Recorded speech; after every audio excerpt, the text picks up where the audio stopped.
carta de Paulo aos Efésios, capítulo 5, do verso 18 até o verso 21, onde Paulo nos fala a respeito da plenitude do Espírito Santo. E não vos embriagueis com vinho, no qual há dissolução, mas enchei-vos do Espírito, falando entre vós com salmos, entoando e louvando de coração ao Senhor, com hinos e cânticos espirituais, dando sempre graças por tudo a nosso Deus e Pai, em nome de nosso Senhor Jesus Cristo, sujeitando-vos uns aos outros no temor de Cristo. Especialmente o verso 18, não vos embriagueis com vinho, no qual há dissolução, mas enchei-vos do Espírito. Oremos.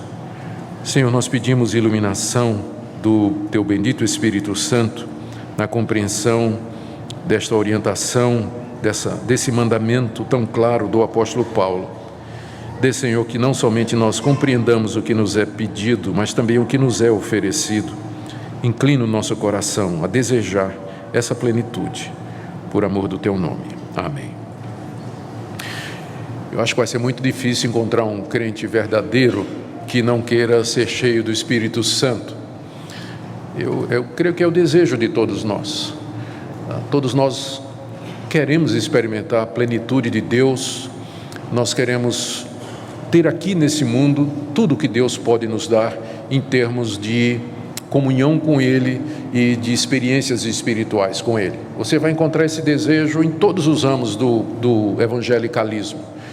Entre os reformados, muito cedo, depois da Reforma Protestante, já os grandes escritores puritanos publicaram obras extensas sobre a plenitude do Espírito Santo, a busca do Espírito Santo, os efeitos da ação do Espírito Santo na vida das pessoas.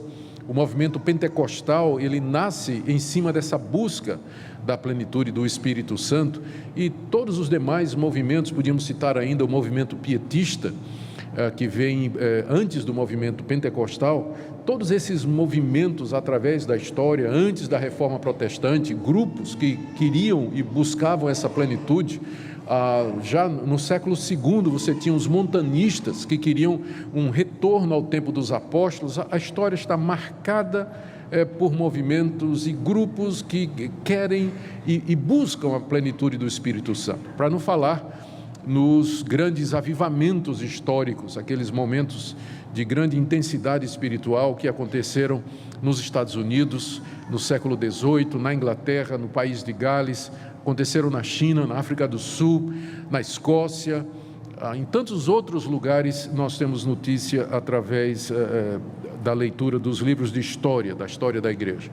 Então, eu penso que nem preciso discutir esse assunto, ou seja, a importância dele, da busca da plenitude do Espírito Santo e o desejo de sermos cheios desse Espírito.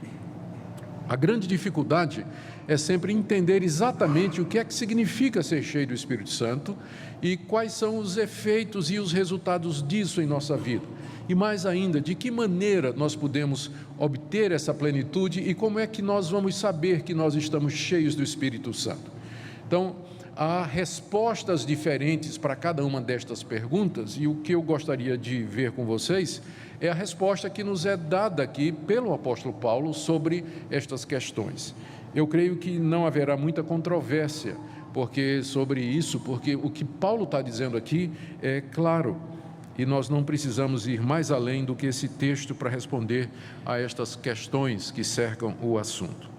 Nós estamos aqui na parte prática da carta aos Efésios, e Paulo já abordou a questão da unidade da igreja, está aí no capítulo 4, de 1 a 6, e também a concessão de dons espirituais da parte do Cristo ressurreto aos cristãos para que eles trabalhem para a edificação da igreja. Está aí também no capítulo 4, do verso 7 ao verso 16. A partir do verso 17 do capítulo 4, Paulo começa a ensinar que os cristãos não devem mais viver como os pagãos viviam. E ele usa uma figura. Nós temos que nos despir do velho homem, renovar-nos no entendimento e nos vestir do novo homem, criado segundo Deus, em retidão e justiça procedentes da verdade. ou seja, dizer não para o pecado e sim para Deus. E aí ele desenvolve 8 contrastes baseados nisso. Não faça isso, mas faça aquilo. Não faça isso, mas faça aquilo. E nós já vimos todos eles, começando no verso 25 do capítulo 4, deixe a mentira, fale a verdade. Verso 28, pare de roubar, trabalhe fazendo o que é bom com suas mãos.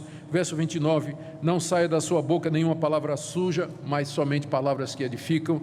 E aí, na sequência, mais 5 contrastes, até que nós chegamos no último, que é esse aqui, do verso 18. Não vos embriagueis com vinho, mas enchei-vos do Espírito Santo. É o último dos contrastes que Paulo expõe à igreja de Éfeso dentro daquela parte da vida cristã. Como é que nós devemos andar? Não como pessoas que estão embriagadas, mas como pessoas que estão cheias do Espírito Santo.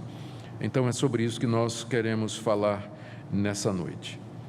A nossa primeira pergunta, então, é tentar entender o que é que Paulo quer dizer com ser cheio do Espírito Santo, como ele diz aí no verso 18, não é? Enchei-vos do Espírito Santo. Talvez nos ajude a lembrar quem é o Espírito Santo. De acordo com a palavra de Deus, o Espírito Santo é a terceira pessoa da Trindade. Ele não é uma força, ele não é um líquido, ele não é um gás. Eu sei que essa linguagem que Paulo usa, encham-se do Espírito Santo, inconscientemente produz esse conceito de que o Espírito Santo é uma coisa que vem de Deus e que nós somos uma espécie de um grande vaso, um recipiente que é enchido pelo Espírito Santo como se ele fosse um líquido ou um gás que enche uma câmara, por exemplo, um quarto. Então, essa linguagem de Paulo de encher-se às vezes pode provocar essa impressão de que o Espírito Santo é uma coisa, ele é uma força que vem de Deus.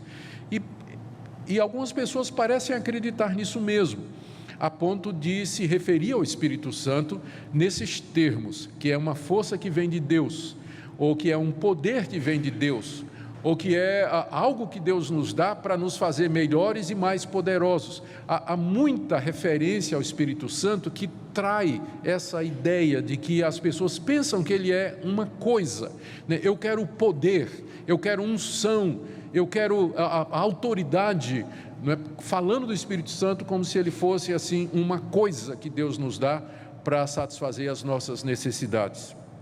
Na verdade, o Espírito Santo não é um líquido, ele não é um gás, embora a Bíblia se refira a ele como vento, não é? Ele é como vento. Na verdade, a palavra espírito no grego, pneuma, é a mesma palavra de onde vem o nosso vocábulo em português, vento. Em grego, espírito e vento é a mesma palavra. Então, por tudo isso, as pessoas podem pensar que o Espírito Santo, na verdade, é um vento, porque até no dia de Pentecostes, né, se ouviu o som como de uma ventania, e que identificava a chegada do Espírito Santo. Mas eu creio que vai nos ajudar, se nós nos lembrarmos que o Espírito é a terceira pessoa da Trindade.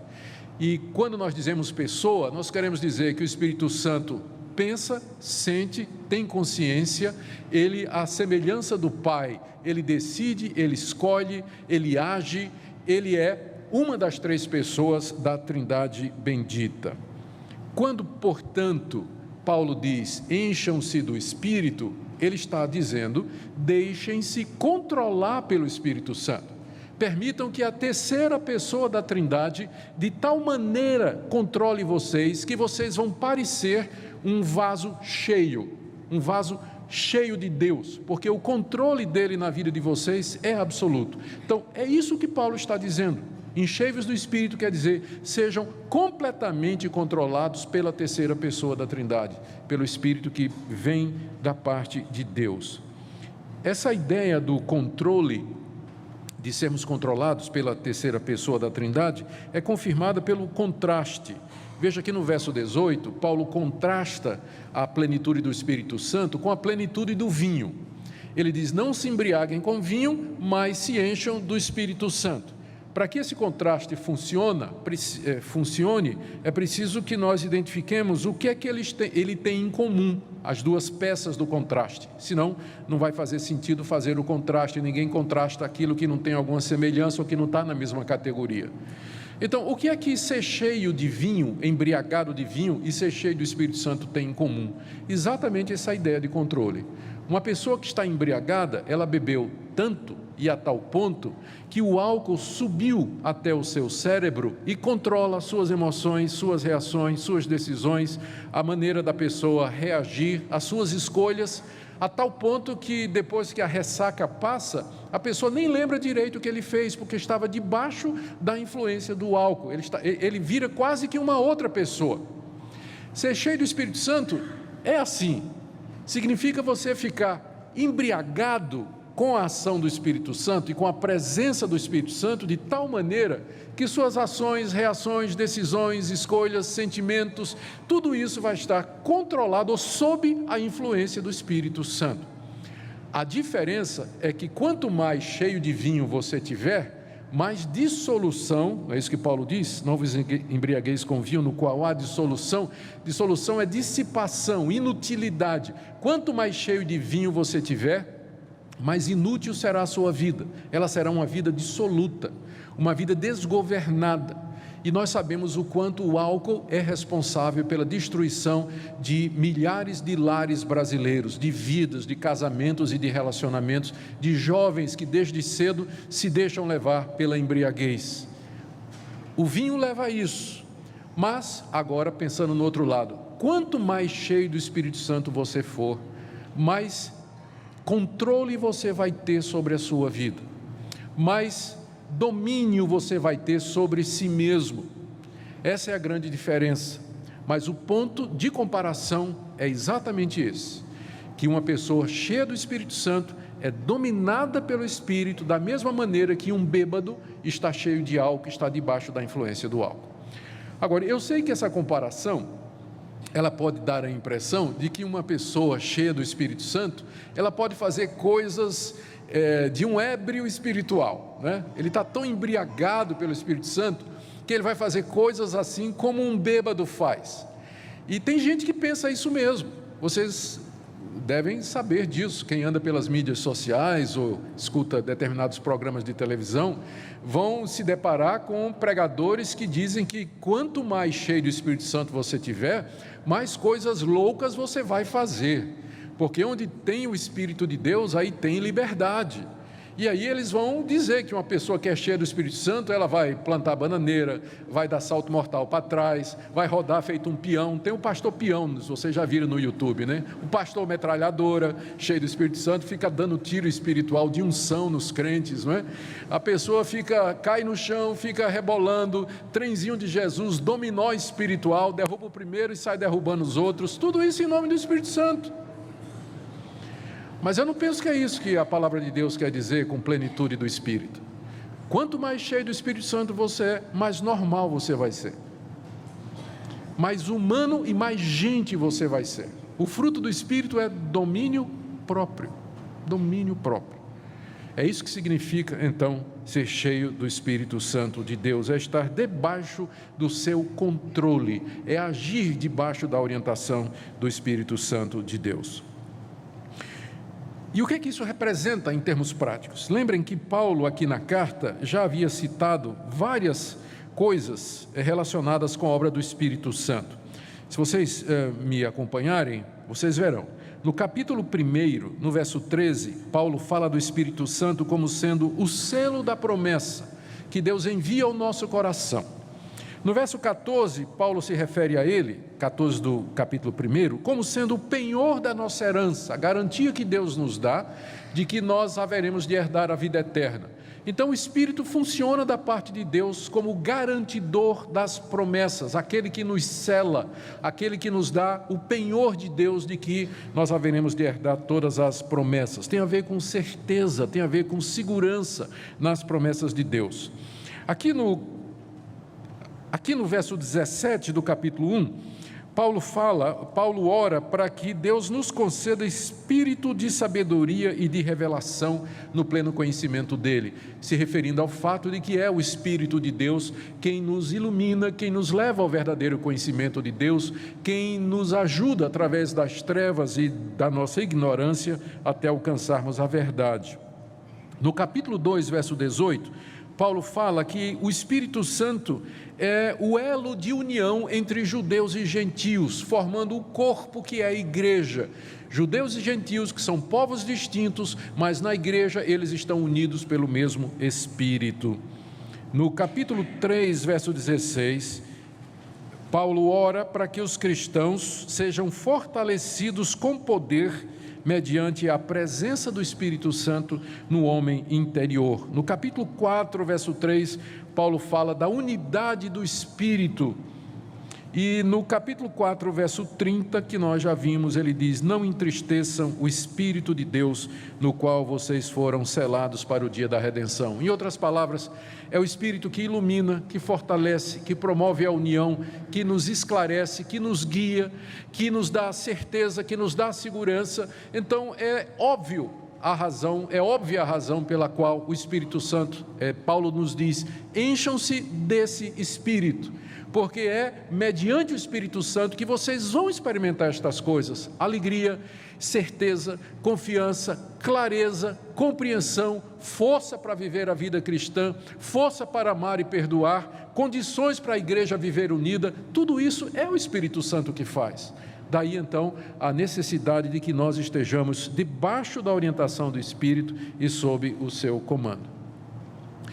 E agora vem a próxima pergunta: o que então acontece quando a igreja está cheia do Espírito Santo? Ou quando nós individualmente estamos cheios do Espírito Santo? Nós podemos dar a resposta em dois níveis, não é?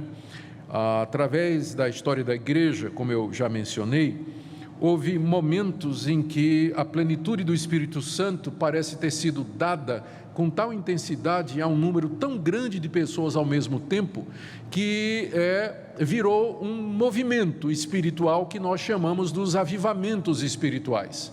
Quando as igrejas de determinadas cidades ou até em regiões inteiras, elas de repente se viram transformadas, os crentes se viram cheios de poder, autoridade e ousadia, e a quantidade de pessoas que se converteu era muito grande mesmo.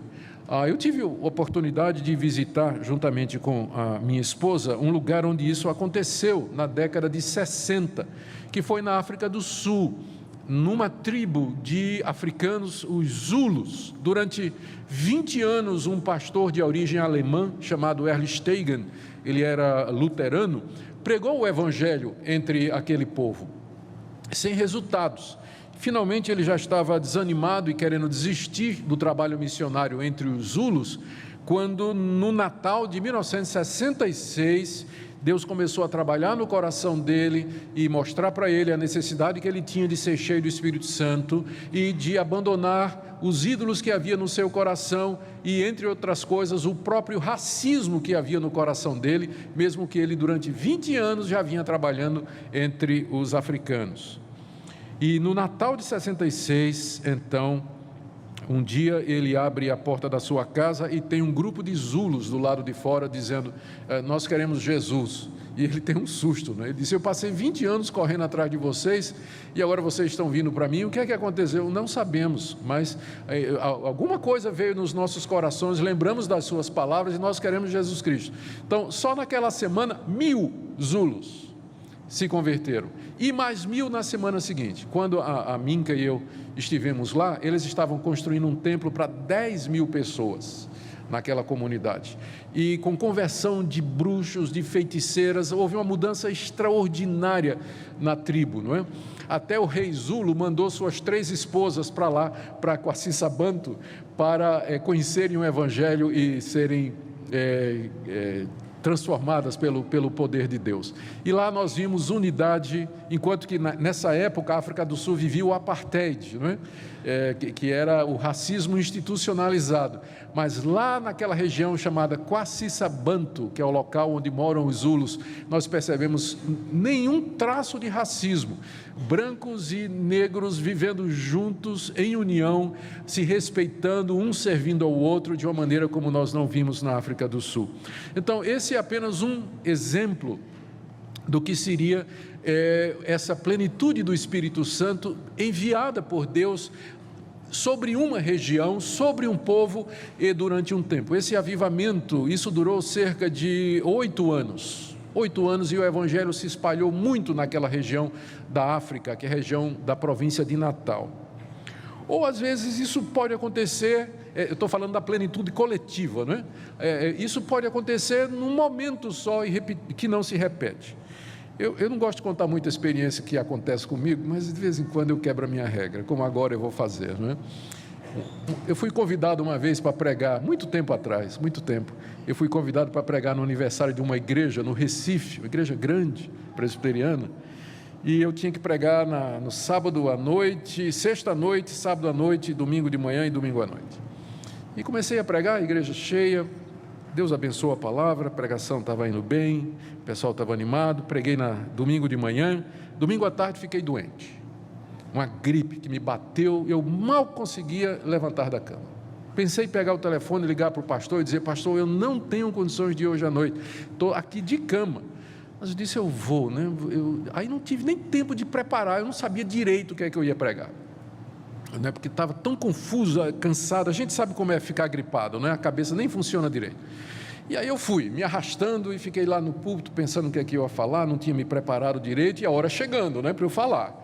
A liturgia avançando, e eu disse: bom, eu vou falar então a minha devocional. O tempo, me lembrei, né, da devocional que eu tinha feito, né, a hora particular que eu tinha com Deus, e que tinha sido lá em Mateus, aquela parte que Jesus disse: se o teu irmão tem alguma coisa, se você se lembrar que seu irmão tem alguma coisa contra você, você vai se reconciliar primeiro com seu irmão e depois você vem e faz a sua oferta. Quando o pastor me deu a palavra, então eu só tinha aquilo para falar. Acho que foi o sermão mais curto da minha vida, uns 10 a 15 minutos, mais ou menos. Eu simplesmente expliquei aquela passagem, a importância da reconciliação entre irmãos para que a igreja ande bem. Aí me sentei, né? O pastor olhou para mim, eu sentei, não aguentava mais pregar. Aí o pastor se levantou para encerrar o culto, orar e dar a bênção. E quando ele ia fazer isso, levantou uma mão no meio do culto, no meio do povo. Gente, isso numa igreja presbiteriana é quase heresia, né? Aí levantou a mão, no culto. E se levantou um diácono. Eu me lembro, eu conheci o diácono e o pai dele, a família toda, um homem muito zeloso. Se levantou e disse: eu quero falar. Aí o pastor: pois não, meu irmão. Aí o diácono veio, subiu, aí pegou o microfone e disse: pastor, eu quero pedir perdão ao senhor diante da igreja. Eu tenho falado muito mal do senhor. Eu tenho falado muito mal do senhor, tenho difamado o senhor. E eu queria pedir perdão aqui diante da igreja. O pastor ficou assim, né, sem entender. Aí o povo olhou assim. Aí o pastor veio à frente e disse: o senhor está bem, você está perdoado, meu irmão. Aí outra mão. Aí se levantou uma menina desse lado de cá, aí gritou, falou para uma outra que estava sentada no lado de cá, dizendo: fulana, eu quero te pedir perdão também, porque eu tenho feito isso de você. Aí as mãos começaram a levantar, veio fila. Gente, esse culto foi até meia-noite, gente vindo à frente para pedir perdão, confessar pecados. Eu só encolhido aqui, né, sentado, porque eu sabia que isso não era mérito meu, foi o pior sermão da minha vida. E Deus agiu no meio da igreja. Eu nunca vi uma coisa como essa, a igreja começou uma reunião de oração na segunda-feira, durou 1 ano essa reunião. Eles vinham para a igreja orar às 7 horas da manhã, e lotado. E essa igreja nesse ano ganhou, eu não sei quantos membros, mas ela cresceu. Hoje ela é a maior igreja presbiteriana de Recife. Mas eu me lembro bem desse episódio. Agora, é claro, vocês sabem, quando terminou tudo, que nós fomos para casa, eu tinha que pregar domingo seguinte. Eu disse: já sei o que é que eu vou pregar domingo seguinte. E eu preguei. E sabe qual foi o resultado? Nada. Soberanamente. Então acontece isso, essas visitações de Deus, esses momentos em que Deus de repente, soberanamente, Ele age no coração, na vida das pessoas, e os crentes parece que despertam, eles veem os seus pecados numa luz nova, e eles ganham coragem para colocar sua vida em ordem diante de Deus. É o que nós chamamos de avivamento espiritual. Mas nem sempre isso acontece. Às vezes a obra do Espírito Santo, ela é silenciosa, ela é lenta, e ela se prolonga durante muito tempo. Eu sei que todos nós gostaríamos de viver essas experiências todo domingo. Eu gostaria, claro, eu gostaria de ver isso acontecendo, mas realmente não está nas nossas mãos. Nós devemos orar por isso, orar para que nós sejamos cheios do Espírito Santo, mas saber que é Deus quem vai nos conduzir nesse caminho.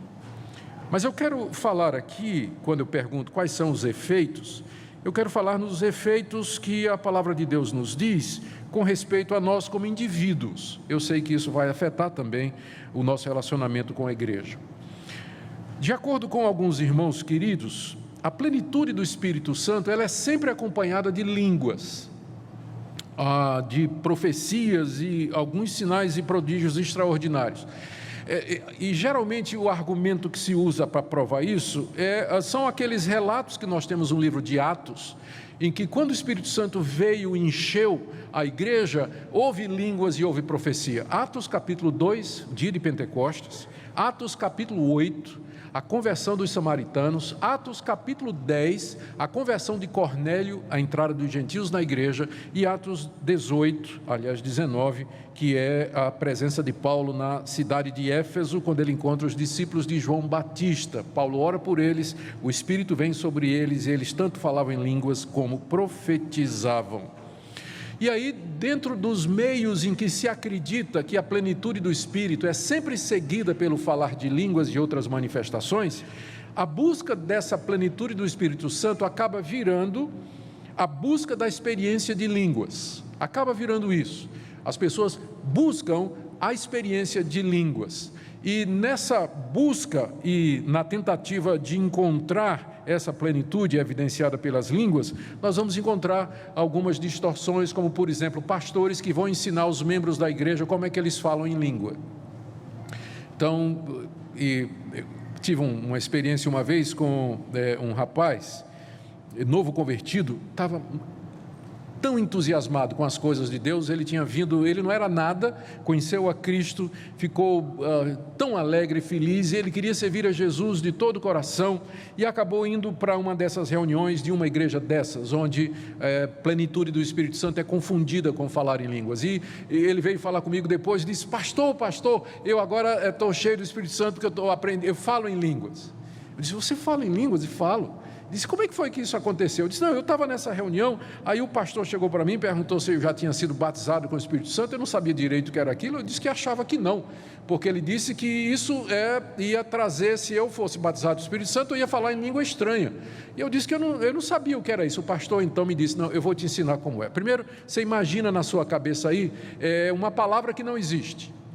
Aí, pastor, eu imaginei uma palavra que não existe. Aí o outro pastor disse assim: agora fica repetindo essa palavra na tua cabeça. Aí eu fiquei repetindo a palavra na cabeça. Aí o pastor disse: agora destranca a língua, fala, deixa falar. Aí, pastor, eu falei. Então ele disse: você está batizado com o Espírito Santo. E aquilo me deu um trabalho para tirar isso da cabeça daquele menino, não é? De que o dom de línguas, o nome já está dizendo, né? Ele é um dom, é uma dádiva, não é uma coisa que você vai ensinar alguém a falar em línguas, não é? É um procedimento que não tem a menor fundamentação bíblica. Mas em alguns grupos, essa busca da plenitude do Espírito, porque está associada com línguas, acaba provocando esse tipo de efeito. As pessoas querem ter uma experiência, elas querem experimentar alguma coisa, língua, profecia, sonhos, visões e por aí vai. Mas o nosso entendimento é diferente aqui. Nós entendemos que a plenitude do Espírito Santo tem a ver primariamente não com dons espirituais, porque uma pessoa pode manifestar dons espirituais e nem crente ser, ou se for crente ele pode ser carnal. Exemplo, a igreja de Corinto é a igreja mais carnal do Novo Testamento, com imoralidade, divisão, heresia, brigas. Entretanto, era uma igreja onde havia dons de língua e profecia. E Paulo diz: vocês pensam que vocês são espirituais, mas vocês são carnais, porque ainda que eu falasse nas línguas dos homens e dos anjos e não tivesse amor, eu nada seria. Então, esse é o nosso entendimento. A plenitude do Espírito Santo não está relacionado com dons espirituais, especialmente esses de falar em línguas, profetizar, curar e assim por diante. Mas a plenitude do Espírito está mais relacionado com autoridade, ousadia, poder e santidade de vida. mas na nossa transformação e na capacitação para que a gente viva nesse mundo de acordo com a vontade de Deus. É para isso que o Espírito Santo nos foi dado. Se Deus quiser dar dons espirituais, Ele vai fazer isso, mas isso não está necessariamente relacionado à plenitude do Espírito Santo. As experiências como essas de línguas, por exemplo, elas não provam nada. No livro de Atos, agora deixa eu explicar aqueles 4 eventos que eu mencionei, as línguas acompanharam a descida do Espírito Santo porque era preciso um sinal externo de que aqueles povos estavam sendo trazidos à igreja. Antes do dia de Pentecostes, a igreja era Israel, mas agora Deus estava trazendo os gentios. Então, no dia de Pentecostes, aqueles irmãos judeus, o Espírito Santo veio sobre eles, eles falaram em línguas. Filipe prega o evangelho em Samaria, Pedro e João vão lá e impõem as mãos, o Espírito Santo desce sobre os samaritanos, que não eram judeus, era uma raça mista, intermediária entre judeus e gentios. Eles recebem o Espírito Santo e falam em línguas. Por que eles falaram em línguas ali? Para os judeus dizerem assim, eles receberam o mesmo dom do Espírito Santo que nós recebemos no dia de Pentecostes, então eles estão sendo incluídos na igreja. Na casa de Cornélio foi a mesma coisa, Pedro prega o evangelho, o Espírito Santo cai sobre os gentios, e aqui eles não têm nada de judeu, são nações pagãs ali representadas, o Espírito Santo vem sobre eles, eles têm a mesma experiência que os judeus tiveram no dia de Pentecostes, dizendo que agora os gentios estão entrando na igreja também. Qual o último grupo que falta? Os crentes do Antigo Testamento, representados por João Batista, que Paulo encontra lá em Éfeso, aquele grupo intermediário, que nem sabia que o Espírito Santo tinha descido, mas era crente em Jesus Cristo. Paulo ora por eles, o Espírito Santo vem, eles falam em línguas, são incorporados na igreja, fechou. Todos os grupos estão na igreja agora. Então, as línguas, elas não têm mais essa função de identificar que alguém recebeu o Espírito Santo, ou que foi cheio do Espírito Santo, porque elas desempenharam um papel histórico e significativo e definitivo e único na história da redenção. Se Deus quiser dar o dom de línguas, e Ele tem que seguir então o padrão de Deus, 2, no máximo 3, em sequência, que tenha intérprete. Então, se vier de Deus, vai ser assim. Por favor, não me peça para acreditar que a sua experiência é de Deus, se você não está obedecendo a palavra dele. Porque tem gente que diz assim, pastor, eu falo em línguas, na minha igreja todo mundo fala línguas, é uma beleza. Não me peça para acreditar porque é de Deus, porque 1 Coríntios capítulo 14, o apóstolo Paulo diz, tem que ser 2, no máximo 3, em sequência, ou seja, um por um, e que tem que ter intérprete. Se não for assim, não me peça para acreditar. A amizade é a mesma, tá bem? Continuaremos amigos, mas não me peça para acreditar, tá? Deus pode fazer isso? Pode, mas isso não está ligado à plenitude do Espírito Santo. Nós devemos buscar a plenitude do Espírito, como eu disse, porque é somente por Ele que nós podemos servir a Deus aqui nesse mundo. Vamos para o ponto final, queridos, que eu queria trazer nessa noite, que é a maneira de nós nos enchermos do Espírito Santo. Sem dúvida, embora Paulo não mencione aqui, nós temos que orar por isso, como foi mencionado na mensagem de hoje de manhã. Deus nos dá suas promessas, mas Ele quer que nós o busquemos em oração para o cumprimento dessas promessas. Deus prometeu enviar o seu Espírito para a igreja, para o seu povo, para habitar no nosso coração, mas Ele quer que nós também peçamos que Ele nos dê a plenitude do Espírito Santo. Então, em primeiro lugar, sem dúvida nenhuma, você deve buscar a Deus e dizer, Deus, eu quero ser cheio do Espírito Santo, concede-me a plenitude do Espírito Santo, eu quero que teu Espírito controle a minha vida, para que eu seja capaz de viver o Evangelho, vencer o pecado, ter uma vida de santificação, coragem, ousadia. Isso deveria fazer parte da sua oração diária, que você fosse cheio do Espírito Santo. Segunda coisa que nós devíamos lembrar é que nós estamos diante de uma ordem, enchei-vos do Espírito Santo. Não é um pedido de Paulo, não é uma sugestão de Paulo, não é uma opinião de Paulo, do tipo assim, eu acho que vocês deviam ser cheios do Espírito Santo. Ou então assim, eu vou dar um conselho, é melhor vocês serem cheios do Espírito Santo. Ele também não está fazendo nenhum pedido. Gente, eu vou fazer um pedido para vocês, por favor, sejam cheios do Espírito Santo. Ele não está fazendo nada disso, ele está dizendo, enchei-vos do Espírito. No grego é um imperativo. O imperativo é a voz, expressa a voz de comando, que exige uma resposta. A ponto de que se você não for cheio do Espírito Santo, você está desobedecendo a palavra de Deus. para nossa vergonha, a gente só disciplina na igreja quem fica bêbado. Não é verdade? Disciplina, se você começar a vir bêbado para a igreja, vai ter disciplina. Mas nota que no mesmo versículo que diz, não fiquem bêbados, está escrito também, sejam cheios do Espírito. É tão pecado uma coisa quanto outra. É tão pecado você ficar bêbado, quanto é pecado você não estar cheio do Espírito Santo. Está no mesmo versículo. E devíamos dar tratamento igual. Portanto, é uma ordem, não é uma opção do tipo assim, você dizer, não, eu quero ir para o céu, só quero entrar no céu. Eu não quero galardão, não quero recompensa, né? E aí eu vou viver uma vida meio que um pé na igreja, um pé no mundo, meio que um crente meia boca. Não, você não tem essa opção. Não tem essa opção. A ordem é que você seja cheio do Espírito Santo. Cheio do Espírito Santo, constantemente. O verbo na língua grega, o imperativo, está num tempo verbal que pode ser traduzido assim, sejam constantemente cheios do Espírito Santo. Você lembra da história da fundação de Éfeso? Está lá em Atos 18, está lá em Atos 19, e eu já mencionei, Paulo chega em Éfeso para pregar o Evangelho, encontra 12 discípulos de João Batista, ora com eles, o Espírito Santo vem, e começa um grande avivamento espiritual na cidade de Éfeso. Bruxos se converteram, queimam livros de feitiçaria em praça pública, gente se convertendo. Dali de Éfeso saiu o evangelho para toda a região da Ásia. A igreja de Éfeso, essa igreja a quem Paulo escreve essa carta, ela nasceu no meio de um grande avivamento espiritual, com grande demonstração de poder. Foi em Éfeso o único lugar onde Paulo fez milagres que a Bíblia chama de extraordinários, a ponto de que os lenços de Paulo eram levados para quem estava doente e a pessoa era curada. Demônios eram expelidos com os aventais de Paulo. Só em Éfeso aconteceu isso, em lugar mais nenhum. Contudo, 4 anos depois disso ter acontecido, Paulo escreve essa carta para os Efésios e diz o que para eles? Enchei-vos do Espírito. Algum Efésio poderia dizer, Paulo, isso não precisa, a nossa igreja nasceu no avivamento, a gente teve experiências maravilhosas, coisas extraordinárias, eu era uma bruxa, eu me converti, queimei meus livros de feitiçaria, grande poder veio sobre a cidade inteira 3 anos atrás. Mas a experiência de ontem não serve para hoje, nós não podemos viver de experiências. A ordem é para que você seja constantemente cheio do Espírito Santo.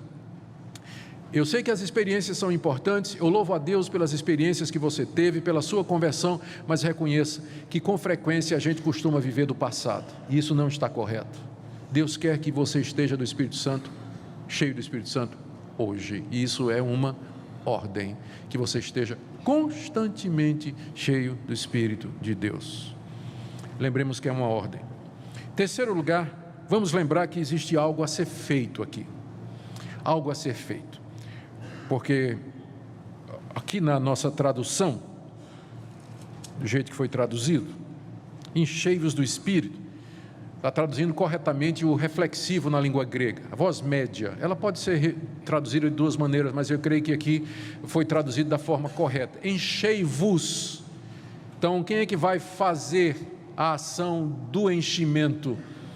Então parece que é atribuída a nós é que temos que nos encher, e é claro que nós não podemos puxar o Espírito Santo para nosso coração e nos encher, mas quando Paulo diz enchei-vos, colocando em nós a responsabilidade, ele está dizendo, busque aquele que pode encher vocês, procurem os meios que ele deixou para que vocês sejam cheios. Que meios são esses?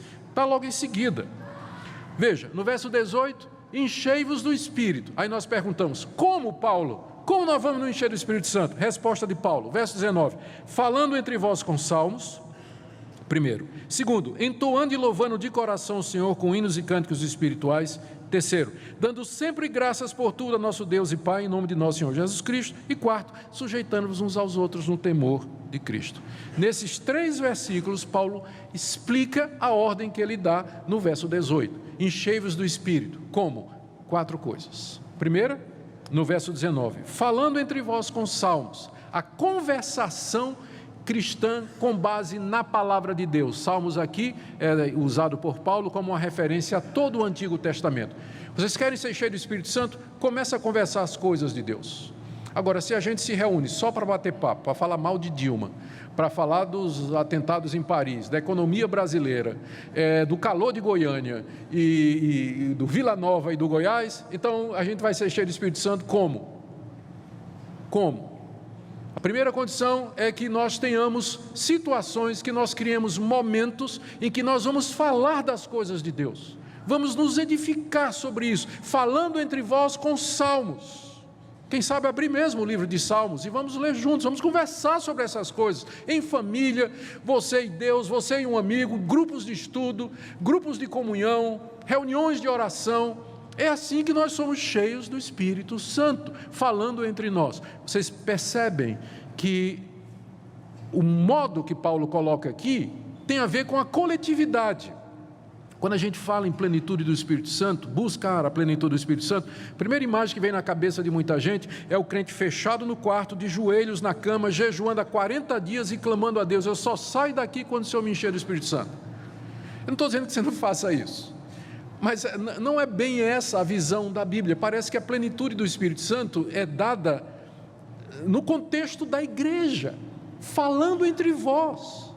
Nós nos enchemos quando estamos em comunhão com os irmãos. Por isso que é importante você estar em comunhão com a igreja, com os irmãos, participar dos cultos, estudo bíblico, reunião de oração, porque é aí que você vai receber a plenitude do Espírito Santo. Não estou dizendo que você sozinho em casa, no seu quarto, orando, Deus não pode lhe encher do Espírito Santo, mas um método normal que Deus determinou para fazer isso é a edificação mútua, falando entre vós com salmos.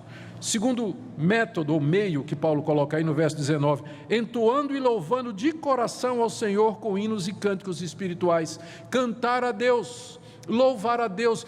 Não devíamos nos admirar, o livro dos Salmos é um livro de cânticos e expressa a profunda espiritualidade do israelita devoto a Deus. Cantar, louvar a Deus de todo o coração. Note que é de coração, não é da boca para fora, mas sinceramente de coração, com hinos e cânticos espirituais.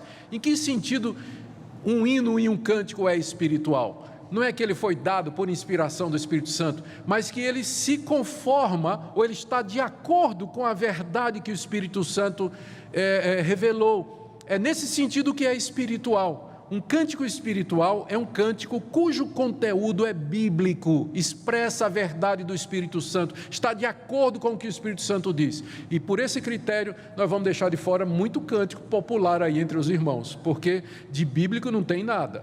É cântico de exaltação, prosperidade, tem até cântico de vingança, né? Um dia eu vou estar lá no palco e você que riu de mim, você vai ver, né? Vou estar por cima, você vai estar por baixo. Sucesso aí, hit, gospel, né? Está na parada de sucesso aí, o pessoal canta, tem até presbiteriano cantando isso. Mas o cântico, para ser espiritual, ele tem que estar de acordo com o Espírito. É isso que significa.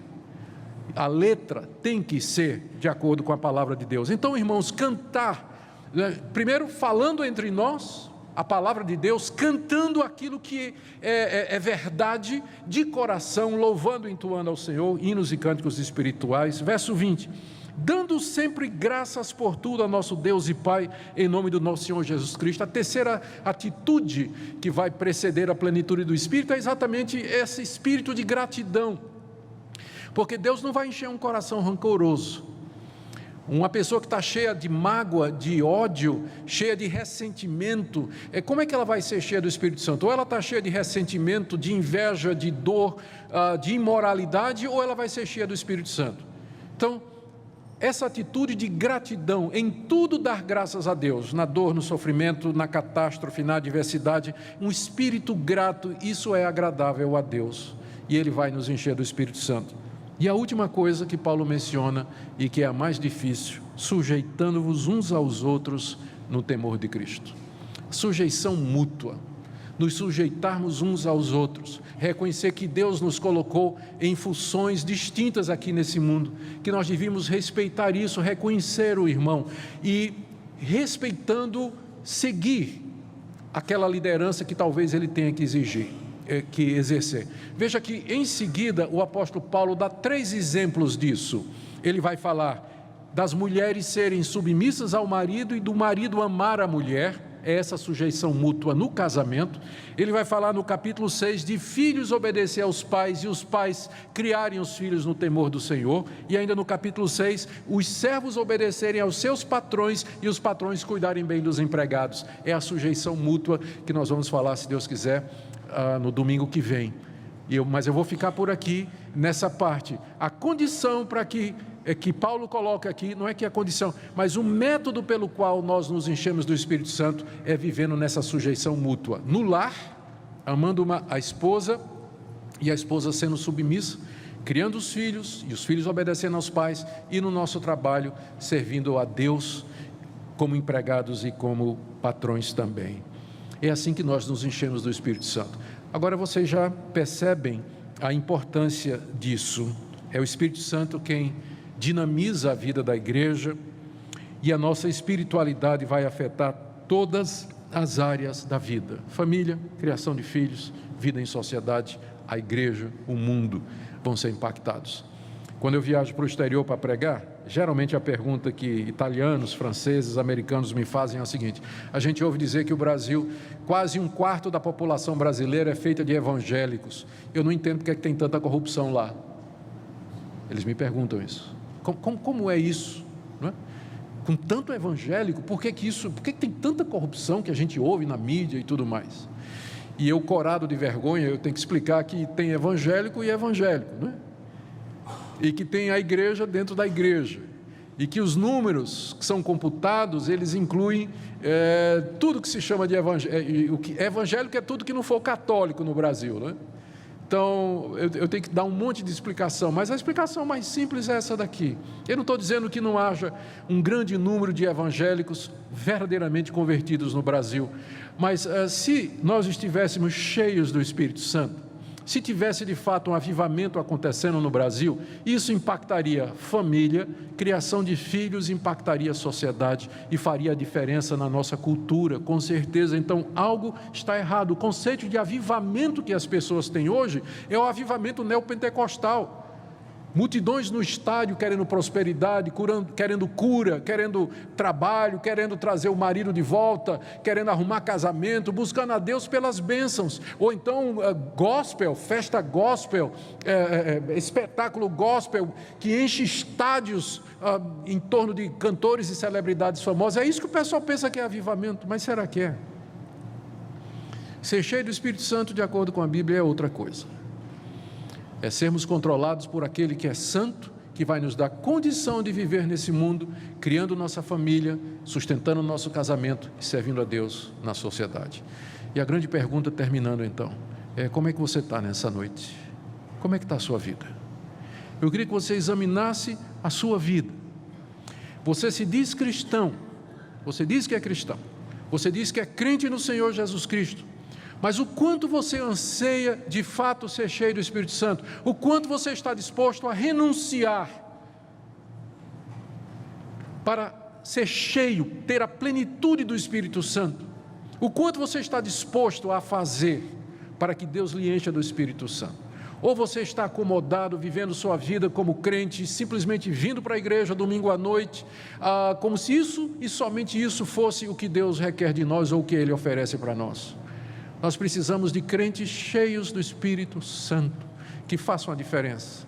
E Deus quer começar com você hoje, não amanhã, mas Ele quer começar com você hoje.